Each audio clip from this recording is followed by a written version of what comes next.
ಭಗವದ್ಗೀತಾ ಅಧ್ಯಾಯ 5 ಕರ್ಮ ಸನ್ಯಾಸ ಯೋಗ ಶ್ಲೋಕ 27 ಸ್ಪರ್ಶಾನ್ ಕೃತ್ವಾ ಬಹಿರ್ಬಾಹ್ಯಾನ್ ಚಕ್ಷುಶ್ಚೈವಾಂತರೇ ಭ್ರುವೋಃ ಪ್ರಾಣಾಪಾನೌ ಸಮೌ ಕೃತ್ವಾ ನಾಸಾಭ್ಯಾಂತರಚಾರಿಣೌ.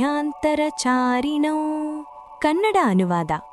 ಬಾಹ್ಯ ಇಂದ್ರಿಯ ಸ್ಪರ್ಶಗಳನ್ನು ಹೊರಗೆ ತಳ್ಳಿ ಕಣ್ಣುಗಳನ್ನು ಭ್ರೂಮಧ್ಯದಲ್ಲಿ ಸ್ಥಿರಗೊಳಿಸಿ ಮೂಗಿನ ಒಳಗೆ ಸಂಚರಿಸುವ ಪ್ರಾಣ ಮತ್ತು ಅಪಾನವಾಯುಗಳನ್ನು ಸಮತೋಲನದಲ್ಲಿರಿಸಿ.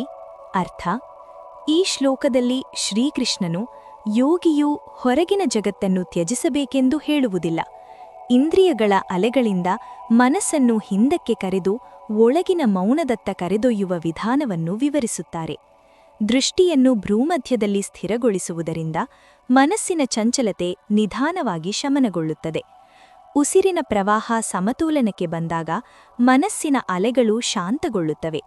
ಈ ಸ್ಥಿತಿಯಲ್ಲಿ ಯೋಗಿಯು ಹೊರಗಿನ ಆಕರ್ಷಣೆಗಳಿಂದ ದೂರವಾಗಿ ತನ್ನೊಳಗಿನ ಸ್ಥಿರತೆಯನ್ನು ಅನುಭವಿಸಲು ಆರಂಭಿಸುತ್ತಾನೆ ಎಂದು ಹೇಳುತ್ತಾರೆ.